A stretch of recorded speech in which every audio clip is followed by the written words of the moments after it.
Mwenyekiti wa Taifa wa Chama cha Mapinduzi, Rais John Pombe Magufuli, amesema ndege ya Tanzania iliyokuwa imeshikiliwa huko nchini Canada imeachiliwa. Tupate taarifa zaidi.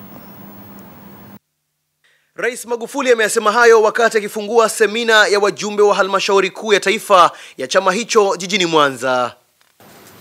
Kwanza kwa taarifa tu, ndege yetu iliyokuwa imeshikwa Canada imeachiwa.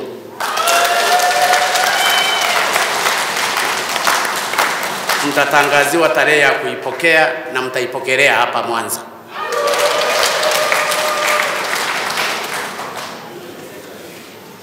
CCM oye! Mapinduzi! Ndugu zangu, tunataka tufike mahali ambapo taifa letu litakuwa na uwezo wa kujitegemea kiuchumi na kutekeleza mipango yake ya maendeleo bila kutegemea misaada.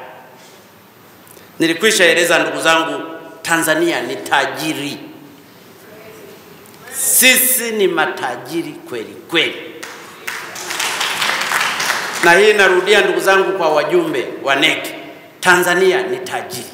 Rais Magufuli amewataka wajumbe hao wa Ndege kuacha kufanya kazi kwa mazoea ili kuepuka kupoteza uhalali wa kuongoza, huku akitahadharisha kuwa wahujumu wa uchumi hawajalala. Hujuma dhidi ya jitihada za serikali zinazofanywa na baadhi ya watu wasioitakia mema nchi yetu. Hujuma hizi zinalenga kufifisha jitihada zetu za kujikomboa kiuchumi kwa maslahi yao binafsi. Watu hawa kamwe hawataki kuona tunadhibiti rasilimali zetu ambazo walikuwa wakizivuna na kuzisafirisha wanavyotaka bila kuulizwa na mtu.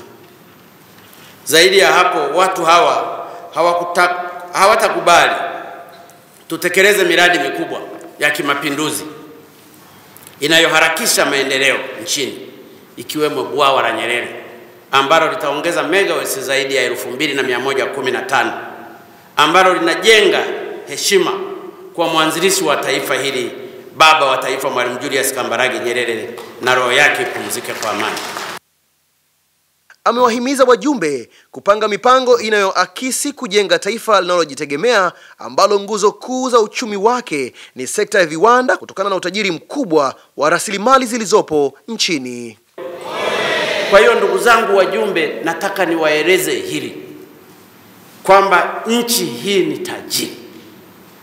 Ni lazima ilani hii ya uchaguzi tutakayokuwa tunaitengeneza au mwelekeo wa Chama cha Mapinduzi ujielekeze ni namna gani tutaweza kuitumia hii rasilimali tuliyopewa na Mungu katika kujiletea maendeleo na mabadiliko makubwa ya kiuchumi sisi kama taifa. Maamuzi hayo wa kuyafanya ni ninyi ndugu zangu wajumbe. Mtakayoyaamua ndiyo yatailazimisha serikali itakayoingia madarakani baada ya mwaka 2020 kutekeleza haya maamuzi yenu.